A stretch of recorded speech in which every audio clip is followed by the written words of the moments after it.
Hey everyone, it's MK. Welcome back to MK Quilts and this week's installment of Tip of the Week. So this week is a little bit of an extension of a tip of the week that I did a few weeks prior to this video. So in that prior video, we were talking about duplication and grouping. I affectionately called it dupe and group. So I'm actually working on the same quilt, and I'm getting down to the bottom of my double wedding ring quilt. So what I want to show you is another reason why this duplication and grouping is so helpful on this quilt that I'm working on.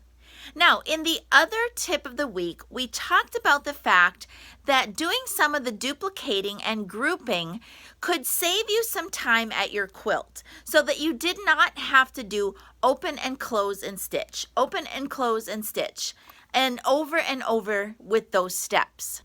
Well, there's another reason why the duplication and grouping them at your workspace at the quilt is so helpful, and it has to do with alignment. So what I'm going to do is I'm going to turn the camera around. I'm going to show you the duplication and grouping that I've done so far. I'm going to show you the bottom edge of the quilt, and I'm going to show you my final set of multi-point marking and how I'm using the grouping to help me get it aligned. In this particular case, I have a shape and an area that cannot be skewed. So I'm going to use the duplication as a helpful tool for me to do the alignment. All right, let me turn the camera around. Let me show you what I've got here at the quilt, and I'll also show you this in simulation. Well, this quilt has been on the frame a long time, but it's turning out absolutely spectacular. I'm down here at the bottom edge of the quilt, and what I'm stitching here on the outside edge is a border design. It's from Christy Dillon, and of course I will name all of the designs at the end of the video. But one of the things that is unique about this design, although it's a border design, it is not point to point. And in this particular case, it's actually good that it's not point to point. It would be pretty hard to get this all aligned here at the edge of the quilt if it was a point to point pattern. So I'm doing the duplication and the grouping so that I don't have to open and close these motifs. Let's go up on the screen and let me show you what I have done so far with my duplication and my grouping. So here you're going to see are all of my blocks that I have taken the time to do the duplication and made them a grouping. All of the blocks, the center blocks, and all of the little football shapes, melon shape if you want to call it that, and all of the little cornerstones, those have already been skewed or repositioned or resized, whatever the case may be, those have all been done. What has not been done is this outside set of motifs. Now you're going to see that they're just loosely kind of dropped in there. I did a little bit of positioning, but not a whole lot of time spent positioning them when I did the duplication. But what I want you to do is look right over here. This is the last motif that I stitched. The next motif that I'm going to stitch is that one right there. And I want the outside edges to be lined up. I don't want there to be a really noticeable difference in where the stitching stops on the outer end of the quilt, or outer edge rather. All right, so what I'm going to do with the duplication is I'm going to leave that block open on my screen. That way, when I go to mark for this block, I can use this one as a guide, okay, because it's still open on my tablet. All right, I'm going to do my best to set up the camera, show you how I'm going to mark this last set of multi-point marks here and try to get these two motifs just about perfect as it relates to the edge of the quilt. And you're going to notice again, I still have my square foot on. So between my marking, my square foot, and the fact that I have this one still open on my tablet, all of those elements are going to help me get this aligned. Okay, so the first thing is I'm on my infinity. I've got the programmable handlebar so that I can do my multi-point marking very easily on my handlebar. All right, so I'm in the area tab on my ProStitcher. Now this is a little bit of an odd shape, and I don't want to spend all evening doing a bunch of marks around the arc. Okay, so what I'm going to do is I'm going to do just a few marks around the arc. I'm going to do a couple of marks over here along the side, and this is the side that I'm going to be marking very, very carefully because I can see it now. I've got stitching down from this block, and I can see it up on my tablet because that block right there is still open in my grouping on the tablet. All right. Sorry if I obstruct your view a little bit, but I need to get in a little closer to see. So let me go ahead and mark this. So what I'm going to do is I'm going to come in here, and I'm just going to do a couple of marks along the arc. I'm going to come over here. Now this marking that I'm doing over here, I'm using the stitching that's already there and the laser light at my needle to get these last marks along the edge just as accurate as I can possibly get them. So I'm going to do this. I'm looking at the stitching, I'm looking at the stitching, I'm looking at the stitching, and then the last mark that I'm doing, I'm looking actually at the stitching along this block. And I'm sorry, I know my handlebar's in the way there. I'll try to do this as best as I can for you in simulation. But the last mark that I'm doing along the edge, I'm not only using my foot as a guide, I'm using the stitching from the block next to it so that I don't go too far down or too far over. So I'm just going to use that light as a guide, and I'm just going to get in there as accurately as I possibly can and do my last mark. Now I'm coming over, I'm using my wonderful square foot. I'm aligning that right on the edge of my quilt so that ultimately my binding will not cover up my stitching. And again, I'm using my foot, and I think you can see that. Let me just move it a little bit for you. Okay, so there's my foot right along the edge, and I'm using the seam line of the piecing, and now I'm going to go down towards the cornerstone, and I'm just using my laser light and the hole in the square foot as a guide. All right, so here is my area that I just marked, and you can obviously see that the unit that I dropped there loosely does not fit. Okay, so the first thing that I'm going to do is I'm going to depress the zoom to area, and if I go down a little bit, that little guy right here that kind of looks like a mountain inside of a box, that is the zoom to area. So I'm going to go ahead and click that. That allows me to see just what I'm working on up close and personal. So I've got my area marked. I'm going to select my block, and now I'm going to go ahead and align that block in the area. I'm going to go modify align, and I'm going to go ahead and align it to the bottom.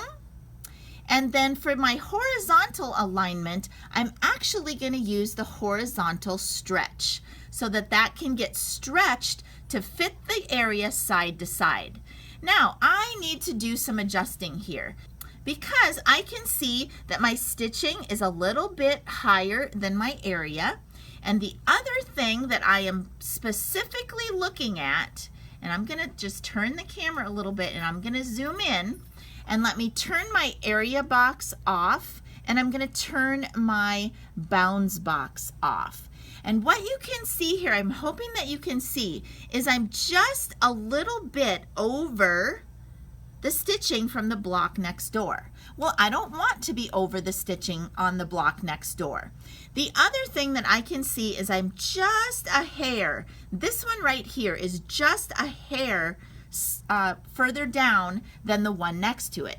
So no problem. I'm going to go ahead and do a little bit of nudging.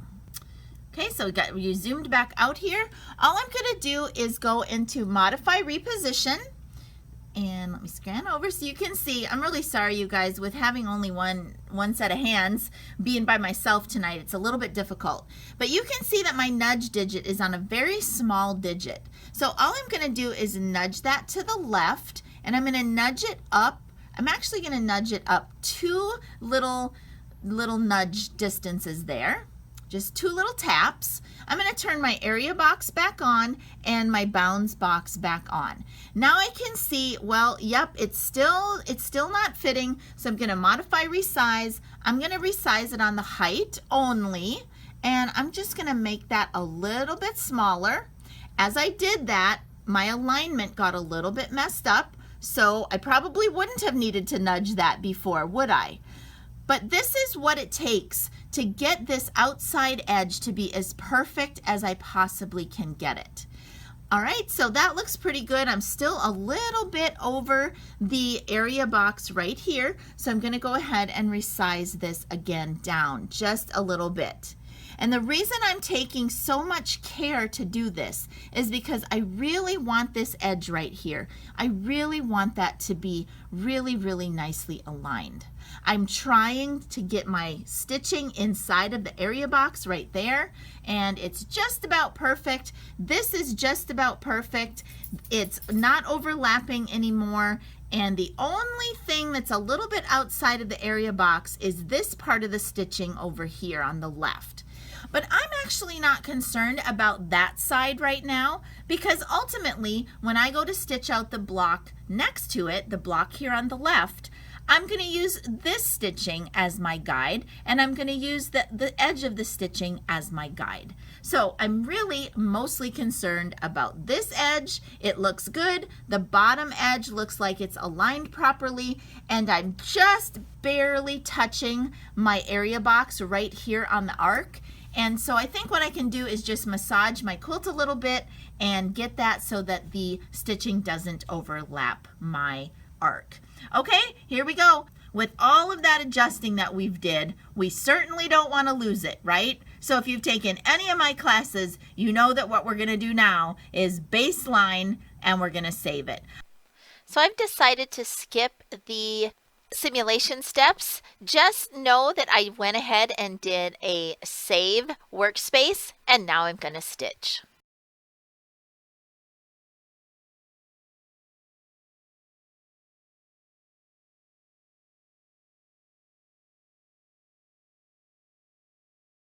And there we go, we're finished. But what I'm going to do right now is I'm going to depress my little diamond block on my handlebar, and that just did a tie off right at my quilt.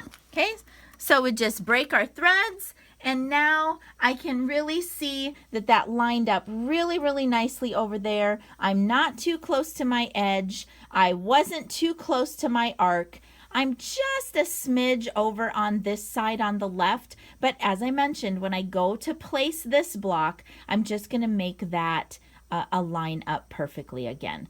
On the next block, I might just watch my resizing a little bit on the horizontal. I might watch my spacing a little bit side to side and do some resizing if I need to, but I'm really happy with this. All right, so there you have it. I am really excited to be getting to the bottom of this quilt. It's been on the frame a long time. But you know, sometimes you just make a quilt where you know when you're heading into it that the quilting just needs to sparkle, and you're going to have to spend a lot of time doing what it takes to give it that sparkle. I've done a lot of grouping. I've done a lot of skewing. I've done a lot of aligning and adjusting and rotating and all of those things to make the designs fit perfectly. But that's what I love about our ProStitchers. Even if the piecing is a little bit less than perfect, our ProStitchers can just aid us and let it look like it really was perfect. All right, you guys, I'm going to go ahead and finish up the bottom row of this quilt just like I showed you. I'm going to be doing all of that placement individually, leaving all of those blocks open while I do it. The grouping and duplication steps really helped me along the edges, and it is just turning out so awesome. One one little side note to this video. I have had so many people reach out to me and ask about this double wedding ring technique that I do. I am working with the makers of a product that I used in this quilt to do an online class. I don't have a date for that. We're just in the early stages of all of our negotiating and whatnot, but I will keep you up to date. I'll let you know if and when we get that worked out. When I do my very first piecing online class, you will be the first one to know. I will make it a piecing class, but I'll also make it a quilting class, show you how I do the layout and rendering for double wedding ring, and of course a little bit of the stitch out. Again, the next time I've got a double wedding ring on the frame. All right, you guys, that's all I got for you. Until next time, from my studio to yours, happy quilting. Bye-bye.